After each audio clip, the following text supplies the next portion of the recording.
It is Wednesday. Someone's excited. Right. No, I was getting ready to sneeze and I decided not to. I think. How do you decide I don't not know. to sneeze? I don't know. Okay. It's a Wednesday It's evening. Wednesday evening. Welcome to Midweek. Memphis Metro Encounter, Fellowship, Leadership, and Worship. Thank you all for joining us. Occasionally we have to make some adjustments to the schedule. Thank you all for accommodating. Hey, family. And so we're excited about tonight. We've been like 10 toes down on this leadership out loud. Yes, I was just sharing with someone as a part of my business calling and meetings, prospecting, and I said, yes, we're pastors talking about Gideon. She was like, "Ooh, I know that's good." Yeah. Well, it's been interesting to revisit it. I think I may have preached it once a long time ago. Well, I just love the perspective that we're coming. So we often come from the perspective of the miracle of the 300, but right. Really identifying the leadership that comes out of it. That's what real miracle happens, right? Yeah. The miracle happens in his leadership, the transformational process, character and leadership. Yeah, for sure. Yes, for sure. Yeah. Yes. So the other part is a miracle, but I think this is the miracle before the miracle, right? Yeah, or miracle within the miracle. Go ahead. Come on. Say it. So we hope everybody's jumping in, logging on. So we're on Facebook, and whoa, we got echo. We've got Facebook and YouTube, sharing. And so we've been in the series for several weeks now, and my intention is to tease it out a bit more with some other narratives, but we've been working with the Gideon piece for I think it's like the third week now. It's only been 3 weeks? Only been 3 weeks. Oh, it feels longer. Well, just because it's been so good, like so much, it's been deep depth. Versus shallow depth. Right, exactly.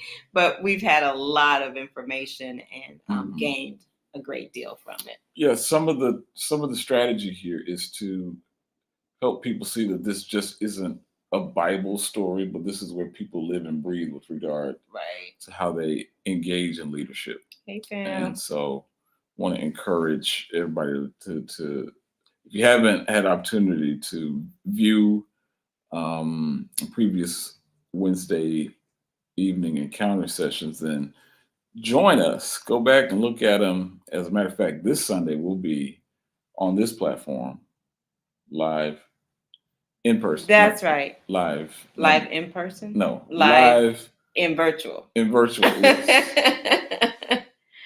Live virtually. Y'all gotta pray for us. Y'all see, we need prayer. Right. We need prayer. Right. 11:22 a.m. on Facebook and YouTube. I think we'll try to squeeze Instagram in there as well. Okay. Yeah. Nice. So it's going to be really good. I'm looking forward to it. So we've got one of our leaders joining us tonight to help us further our discussion. And Michelle has been with us. We on that Joy Juice? Joy Juice. Communion was Sunday. It was. We did have Communion Sunday. Yeah. But of course, I always think of a song, right? You got the joy. Yes. Joy, yeah. Down in my heart. Yes. Where? Nike turned it into a commercial. I saw that. Yeah. Crazy. Yeah. But anyway, back to. Yeah. It's a good leadership point. Leadership should infuse a certain amount of joy, right? To serve. You're so good. I tell you, you know how to make it work. Okay. I feel like my leg is being pulled under the table here, ladies and gentlemen. And we're back. So Michelle is joining us. Michelle has been with us for about how long now, Michelle? About a year or two. Yeah, I was gonna say about a year and a half. Yeah. Yeah. Um, yeah, and so I've enjoyed it too. well, thank you for saying that. We enjoy having you around. Yes. You bring a vibe. Yeah. Yes. Michelle brings a vibe. She got she Yes. does. Yeah. I'm And so Memphis. Like you said, I'm Memphis. you are Memphis. You are now. Say that. Yes. Memphis through and through. But we're not mad about it. Not at all. We are Not Memphis Metro Church. That's right. Yes, love it. That's right. And so Michelle, we've been talking about this now for a few weeks, as I mentioned. And so you give us some insight in terms of what in particular in the series has been resonating with you and helpful to you. And I should mention that you're an educator. Yes. So you're leading all the time. Yes. And you know what it's like to be put in position to have to help people make the leap of faith with regard to leadership. Yes. And so, if you will, just kind of share some of the insights that you've gained thus far from the series. Well, I've really enjoyed how you talked about how the leadership, how you have to serve first in order to become a good leader, and how you transition from serving to the leadership. I've noticed that with me over the past month or so, I've been called on to be a leader for things, and I've kind of scoot away from it because I'm comfortable with being in the background. I mean, I know my personality doesn't seem like that, but I'm comfortable with it being in the background. And so hearing that, how thinking about how God was, how he came, he was a servant first. And Jesus was a servant first, and he came to serve. So that's one of the things I really love about what you've been talking about, or how you have to learn how to serve first in order to be a good leader. And don't be afraid of what you feel you're not enough, because God, he can use whatever. Absolutely. Yes. He can use you wherever you are. You probably think, well, no, God, I'm not in a place for me to be a leader, but he still sees something in you that you don't see, and he knows something that you don't know, and he will call you to lead. And that's just how I took it and applied it to me, with being called to do leadership stuff, because I'm like, God, you sure about this? And he was sure, and I mean, it all turned out good because I put him first. Yes. Put him first, and it was cool, So I really enjoyed the service. I've been really enjoying the series. I so hate I wasn't there Sunday, but I couldn't wait to hear more about it. Yeah.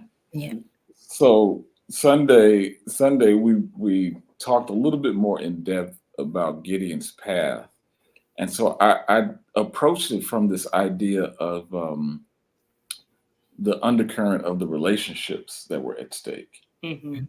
And so a lot of times we just think leadership is about getting out in front and telling people what to do, and you got to do what I say and follow me, and I'm the leader, that kind of thing. But we see this process, this transformational process happening in Gideon's life, because in Judges 6, the brother is like completely not in the game. He's just like, I don't see what you see. I don't want to engage in this. I'm the least of the people who you should be coming to.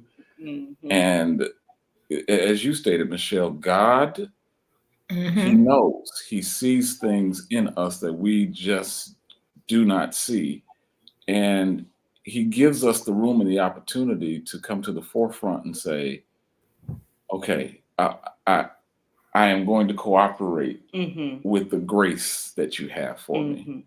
And so we do learn that it's not about us, right? Right, right. It's, It's like it's the true. emergence, right? Absolutely. It's like the emergence where you're sitting there. I do a lot of water analogies, but it's like you're sitting on top of a wave, and then that wave rises up, and you are riding with that It wave. takes you somewhere, It right? takes you right, exactly. That's what grace does. That's exactly right. Grace That's takes you exactly somewhere. right. So Yeah. she said emergency, and that gives me like, so emergency is 2 words. It's emerging urgency, Mm-hmm. emerging urgency. And so like something swells. And That's it. one of the points that we make is that opportunities exist in places where we don't want to go. Mm-hmm. True. It is so true. And I can say that Scary too, right? Yeah. that with me being a teacher, I just moved to another school and I did not want to teach ninth Wow. grade. I did Oh, not wow. want to teach ninth grade because they're very unique. And I love the way you put that. and but my principal, he was like, Lee, you can handle it. You can handle it. You can get them. They need you. They need you because you can get them right for the 10th grade and they can do this. And I was like, oh, okay. But I had to pray about it because my mindset was like, Lord, I don't want to do this. And he told me I was coming over here to teach this and I was going to do this. And now you send me, you change it up the week before school. Wow. So I was like, okay, God, you are part of me. You are in me. So Right. I can do this. And if I think negative, then I'm going to have a negative outcome. Mm-hmm. So I'll just keep my mind stayed on him. And yes, I've had some rough days, but for the most part, they really listen to me. And it's like, I'm excited about it. I truly love my ninth graders. And Wow. And it was like, I'm a principal. He's like, I told you you can do it. I said, yeah, I can do this. I can lead this. And then for them to call on me to lead certain professional developments and stuff, because I know how to do this, do certain things. And I was like, that ain't nothing but God.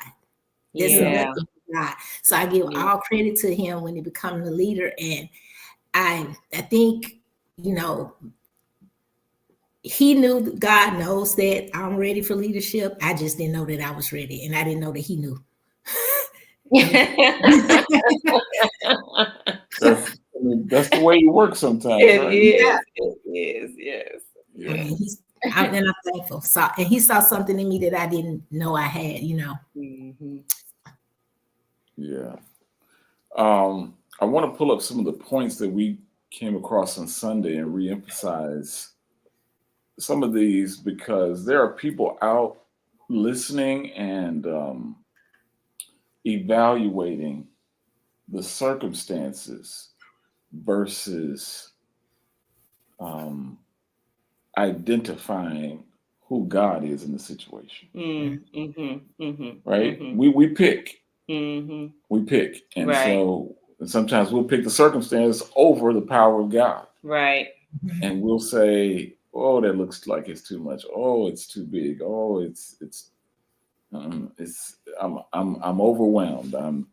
And so all of those are, God gives us the opportunity to experience our emotions. Right. Right. And Right. so I don't necessarily tell people that not to feel what you're feeling, but don't let what you feel be the end all. Right. Right. Because he gave us emotions. Absolutely. And so therefore they are there for us to feel. But what I think where we as human beings, where we hold on to those emotions versus looking for these emotions to guide us even more to him, that's where we get stuck in a place where we're not moving forward. Right. Yeah. Yeah. He told Gideon when he came to him, he's like, you mighty man of valor. Right. Like you bold, you're courageous, you got what you need in order to do this. Yes. And the exact opposite of what God told him is what he was feeling. Right. Or even how he was behaving. Right. And so often our behaviors are locked up in our feelings. Yep. Yes. So Yes. God wants to help us with that. Mm-hmm. He wants to help make the shift. Like now faith is Right. the substance of things, so forth. So you got to start walking by faith and not by emotion, not by feeling, not by condition, not by circumstance. Yeah. Otherwise, it'll minimize you. Yeah. And I think, Yes. your point about, not telling people to feel, because sometimes when you tell people you shouldn't operate from your feelings, that's translated as if you shouldn't have your feelings, right? And that you shouldn't actually deal with your feelings. And you're saying two different things. They're not synonymous, right? They are two different things. Right. One is feel your feelings, but don't let your feelings Master you. don't let your feelings actually determine your forward. Right. Right? Because if Gideon had stayed in his feelings, he would still be in the wine press. That's right. Trying to figure it out, asking God for another sign. That's right. but once he began to worship and he moved beyond his feelings. Yeah, I said some stuff about worship on Sunday. You did. Y'all type the stuff that I said on Sunday about worship. I don't remember. I was in the spirit on Sunday. Spirit. Right. That's Callie's words. Melissa's words. But let's put up those points for talking about the undercurrent of relationships, because Gideon had 32,000 in the beginning. Yes. 32,000 show up and say, okay, we're getting ready to do this. Feels good, looks good, everything's like, oh man, we about to roll these boys over. Yeah. Like we about to put that whooping on them. Right.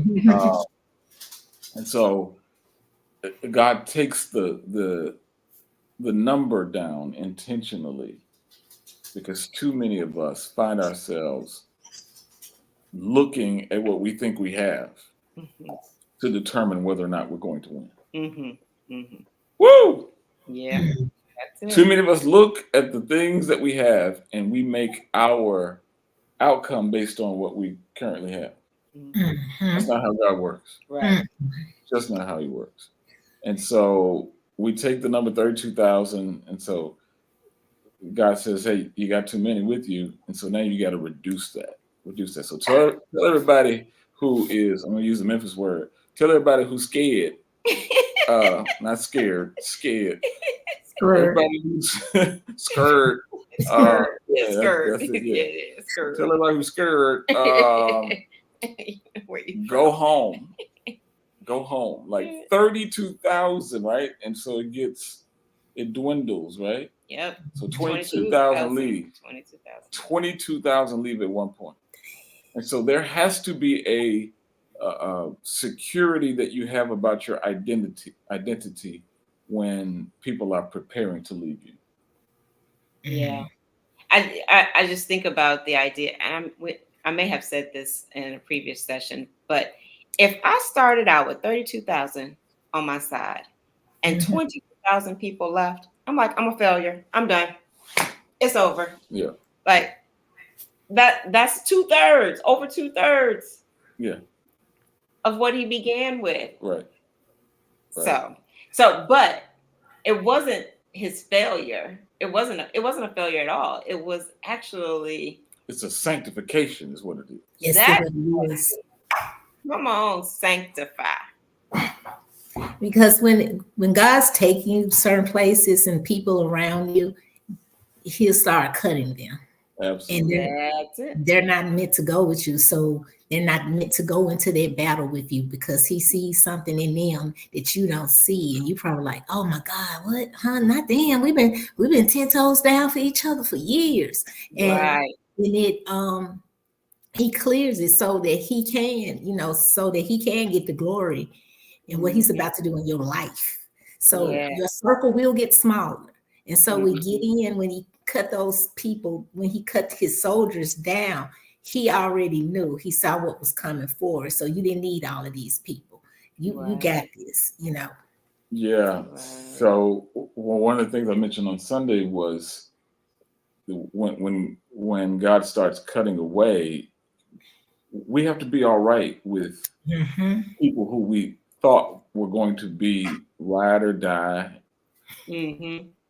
and they're not that. Yeah. They just don't have it for the engagement of warfare that we're getting ready to go into. Yeah. And the truth is that your ride or die who've been with you, and wherever you showed up, they showed up with you. You don't know how they showed up in their heart, though. Right. All you know is what you saw when they got there. Right. But what God examined was the heart. The heart. Yes. And he's like, where we're going next, if your heart isn't in it. It's a heart issue, right? If your heart isn't in it, get to stepping. Right. Yeah. So many of us are going to evaluate people based on attendance and not character. Yes. We're going. So you remember in elementary school, you got an award for coming to school every day. Yes. You didn't have to be a good student. Just show up. Just show up. Now, in some ways, that's cool. Right. There's a need for some of that. Yeah, there's a need for some of that. Yes. But that's not what God is looking for in this moment. Like, just because you showed up doesn't make you qualified to engage in this warfare. And so I suggested on Sunday, there are people who want to participate in your victory that aren't prepared to go in your warfare. Yeah. They don't want any part of the warfare, really. They want to win with you, but they do not want to fight with you. You know, another thing. I'm sorry. Go ahead, Michelle. Oh, no, I was just agreeing with Pastor when it comes to that, because you know, being at this ripe old age, I have had certain friends, like when you start to God moving you to a different level, and you can feel that you already know that they're not gonna ride with me. They can't go where I'm going, and sometimes it hurts. It hurts, but once you get to when you get to the point where God, you know, where He's taking you, you realize that no, they couldn't come with me, because everybody is not to go up the mountaintop with you. It's not meant to be. So He has to cut people, and you have to be okay with it, and you just have to trust His will. You have to trust His will. With, you know, how He's been moving into my life, I've been praying for, like, Lord, you know, remove who's not meant for me, who's not meant to go on this journey of, you know, life with me, a friend, whoever. And He's been cutting them. And I must say, I can show my maturity, because it used to be a point of time where I couldn't let go. I didn't want to let people go, even if it was hurting me. Yeah, we talked about that on Sunday. You don't have to run up behind people when God cuts them off. Right. Yeah, and I'm like, if he cut them, you know, let it go. Don't chase. Don't chase. Don't you chase, because God's going to replace with something better. Yeah. Right. And can I say this other thought that came is that if you are the person that's being cut, recognize where you are. Right. So don't get mad because you can't go with your friend for whatever reason where they're going, and you're the person that's being separated. The sanctification works both ways. Yeah. It works both ways. So it's okay that you get cut off from because your path, they going up a rocky mountain, and you might have a smooth mountain to go up. And you trying to stay with somebody who cutting you off. Yeah. And that's not the place that God wants you to go. Right. So the sanctification works both ways. It does.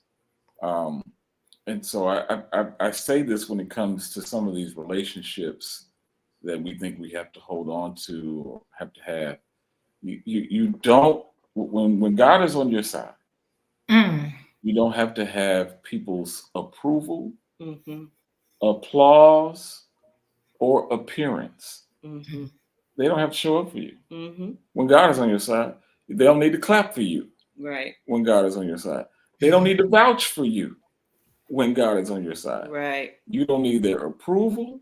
their applause, or their, somebody type that in, appearance. God is enough. So God whittles this down to another 10,000 have to leave behind that. That's right. To the degree that it's getting, like, the numbers getting low. Slim. And it gets down to 300 because the ones who were desperate. That's right. That's right. The ones who were willing to get on their knees. To get after this like it's worship. Yep.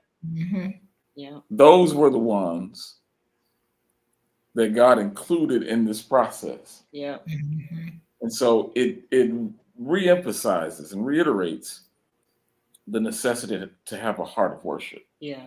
Going through your process. That's right. And letting God, as Michelle mentioned, do the cutting away of things that aren't like him, things that we don't need, things that detract and deter us from who we're called to be, where we're called to go. That's right. And the inconvenience of all that, but God will work a work.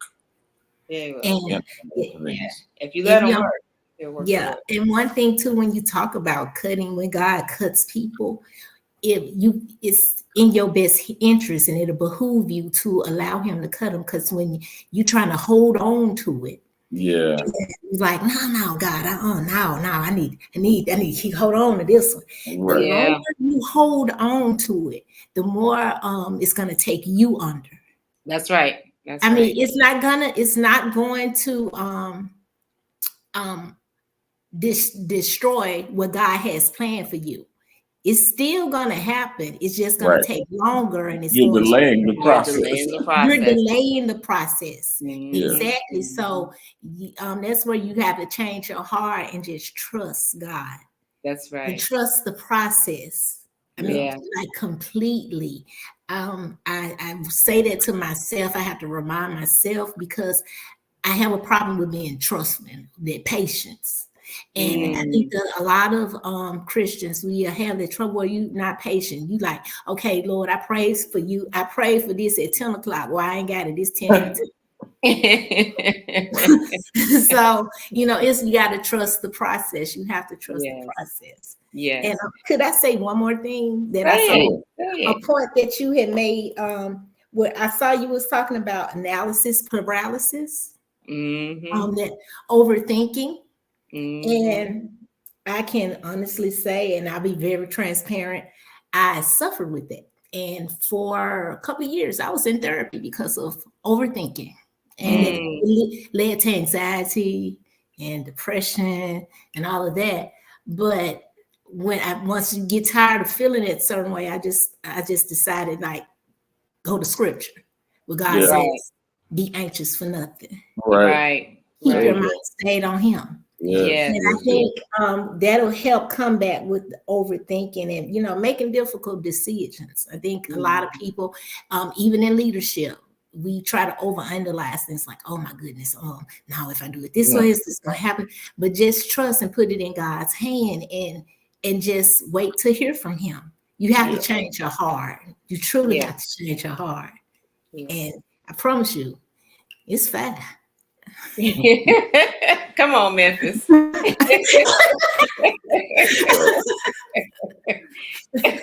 Yeah, so if we can get that point up on about the paralysis. Yeah. When I brought it up, it's the idea of how do we best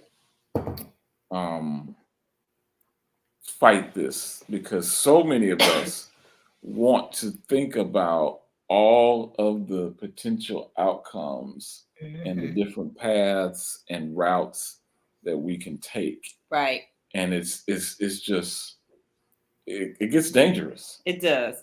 And we're acting as if it's in our hands. Right. Yeah. We're making it about us at that moment. We are. We're making it completely about us, when God has said, I'm going to do this. You get to participate in what I'm doing. That's right. And so some of us just need to have that confidence. It's really not about you. You get to participate in what God is doing. And so some of us have got to take the focal point off of us. And too many of us say, God bless what I'm doing. No, why don't you do what God is blessing? Right. Yeah. Make the shift in your maturity and figure where his heart is on the matter and follow that. And so, yeah, the piece of understanding what God wants for you, because he told Gideon outcome before engagement. Yes. Oh, I need everybody to catch that. He told them outcome before engagement. Yes. He told them outcome before warfare. Yes. Told them results before fight. And he's already told us that we have the victory. He's done the same thing for us. Yes. Yes. He's already done the same thing for us. He's already told us outcomes. Yeah. And we, because circumstances and conditions and things that we come up against, they feel so overwhelming sometimes and there we so go. real. Our feelings again. Yeah. And so the other point that was on that slide was inconvenience. Yeah, you cannot live in convenience and conviction at the same time simultaneously. Okay. You got to pick one. And so, are you going to have the conviction of what God told you? Yes. Or the convenience of your fear? The convenience of the wine press. Just hiding in that space. Boy, that's. And so that I wrote a little sticky note to myself earlier in the week after I mentioned it on Sunday. And I said, convenience and conviction are always going to put you in conflict. Conflict is right in the middle. And that's where we find the best version of ourselves, quite honestly. Yeah. Like being worked out and pushing us and like pulling us, and that tense space of the already and the not yet. Right. And how many of us want to avoid conflict? Oh man. Yeah, most of us like, I ain't doing that. Yeah. I don't want to do that. Let me get away from that. Yeah.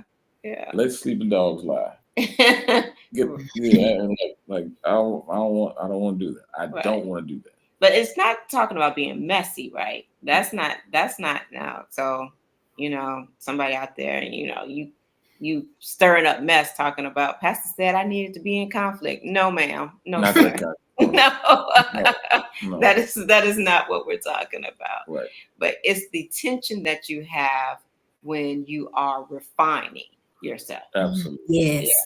Yes. That's so true. I'm noticing it.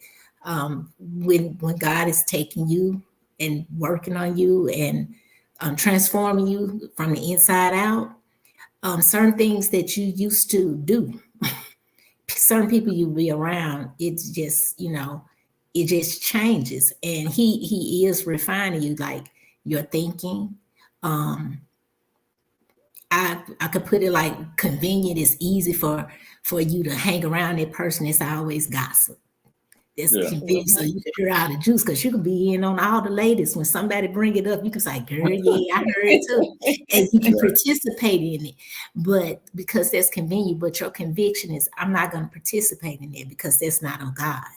And I don't want to do that because he is changing me. And I can honestly say, when he starts to change you, certain things that you used to do, you just can't do it anymore. And certain people that you used to talk to, you just can't talk to them anymore.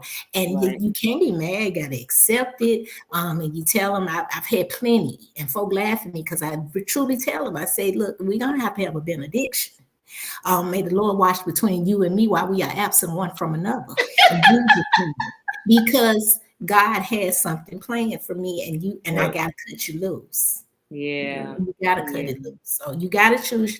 I choose your convictions over what's convenient in every aspect of your life.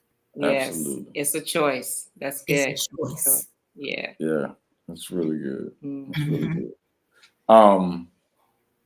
So one other point from Sunday, as I was talking through this process of sacrifice, like the life that Gideon lived, it became this instrument of sacrifice. Mm-hmm. It wasn't just in the beginning. It became a lifestyle. Yes. Mm-hmm. And so here he was in the beginning, just doing the goat, and bringing. So okay, wait a minute. I'll come back. The transition is that, God, I trust you enough that whatever you leave me with, Mm. whatever you leave me with is going to be enough. Yeah. And so we go from 32,000 to 300. So Sunday we kind of close out the message talking about the 1%. That's right. The 1% that God will use. That's right. And because you gave him what you had, and he left you with 1%. He left you with 1%. But he'll use that 1% to take give you total victory. To give you total victory. Amen. And so many of us don't think we can make it on 1%. But God will take everything and leave 1% and say, can you still trust me? Yes. Yes. Job would say, though you slay me, yet will I trust you. Yet will I trust you. Yes. Like, I know it's costing me. Yes. It's costing me my life, but I'm still going to trust you. Yes. Abraham could say, it's costing me my son, but I'm still going to trust you. Yeah. God the Father had to say, it's going to cost me my son. Right. But he has a plan in place that we can trust in. Yeah. This was redemption's plan. Yeah. Jesus cost him his life, but not my will. Your will. That's right. Yes. And so, a lot of us think in the, and historically, I say God will reserve the tithe. But in this case, he cut that down. He did. He said, I'm gonna get it down to 1%, and let's see how you behave. And so our passion, our thirst, our desire has to be for him. Like, that's right. That's right. I said, here they look like this should be humiliating for them to get down on their knees and lap like a dog. But it was their natural instinct to do so. So that worship was already within them. Yeah, but I said we ought to be getting on our hands and knees anyway. Yeah. We ought to be the kind of people that get on our knees and in front of God and just say whatever it takes. Yeah. Yeah. Whatever it takes. Go down. Surrender. Go download Mark Lee, his album. Right. Whatever it takes. Yes. Yes. Yes. Surrendered servants. Yes. Yes. That's good stuff. That's so good. So good. That's yeah. We got more to say, but we're gonna engage some more on Sunday on this platform, and my anticipation is that I'll teach a little bit more. I think we're gonna shift from Gideon. Okay. But I'm not making a guarantee. It's just it's a lot in there. It's so much in there. Yes. And I want people to see themselves being changed where God finds you. Yeah. Yes. Where he finds you. Yeah. He will change you where he finds you. Yeah. Yeah. Yeah. Just don't be so hard on yourself to say, Lord, I've done this and I've done that and I've been horrible here and I messed up here and it's like you're not going to be able to use me because I haven't been in right position. So there's just nothing left for me. And what God is saying is, if you are still breathing, if you still have breath in your body, you have the 1%. Right. And he can give you total victory with just breath in your body. And so just trust him in that process. Yeah. Any final thoughts from you, Michelle?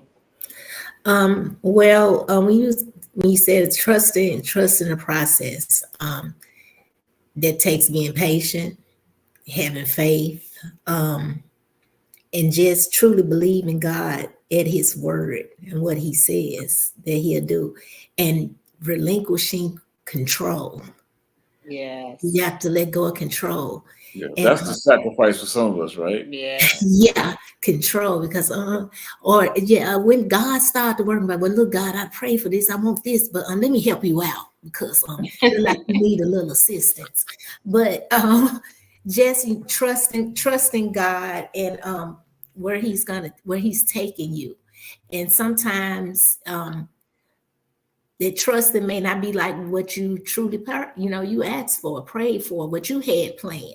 Okay. Right. Right. It may not mirror what you had planned. Sure. Yeah. And it doesn't mean that God ain't answering your prayers, because Right. Right. I have it written down on my refrigerator. I said, God is going to answer your prayers. He heard you when you cry. He heard all your prayers. He's going to answer your prayers. He's going to give you what you want in your prayers, or he's going to give you something better. Yeah. Yeah. He's going to give you, but you have to be open to that. You have to soften your heart and be open to it and just trust him completely. Yes, that's right. That's right. No, I that's mean, it's good. not, it's a journey, but Absolutely. Yes. it's a journey, Absolutely. Yes. but it's one worth taking, because I can't even describe it. I mean, it's a journey, but it's worth taking, and it feels good. And sometimes you go back to that old, like, well, nah, I need to think this, and I got to do this. I got to do this. God, you ain't moving fast enough. Come on now. And then some just stop you, like, hold on now. Listen to me. I thought you said this, and you be reminded of his word. When you start studying his word and you get into his word, he will speak to you and speak to your heart. And then it's trust in the process. That's it. That's all I gotta say. Yeah. Just trust. Yes, that's good. That's good. That's really good. Yeah. Made me think of so our friends in ministry, Patrick Harrington, he says, when you pray, God will always answer. Mm-hmm. It's either gonna be a yes, a no, or not yet. Mm-hmm. But we want to say God's not answering our prayers. We just don't want to hear what the Lord is saying to us. Mm-hmm. And so oftentimes we have to wait to see what he will say. Watch to see what he will say. Yes, watch to see what he will say. Yes. That was a back condition. Yeah. That's right. Yeah. Watch to see what he will say. But no, that's good. That was good, Michelle. Yeah, thank you. Thank you for spending some time with us, and thank you for having me. Absolutely. Helping us to hear from that perspective. And so I'm rooting for your ninth graders, man. Yes. Rooting for the ninth graders. Come on, ninth graders. Yeah. Pray for them, because baby. Yes. So we'll be back on this platform this coming Sunday, 11:22 a.m. I want everybody to join us on the virtual platforms of Memphis Metro. If you have prayer concerns, feel free to text us tonight, 901-428-6053. You can also go to our website at memphismetro.tv. And we'll be on the YouTube platform this Sunday, Facebook as well.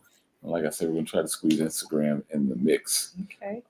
In the meantime, we'll be praying for you. We want you to have a blessed rest of the week. Thank you, Michelle, for joining us this evening. It's been so great. Thank you. Yes.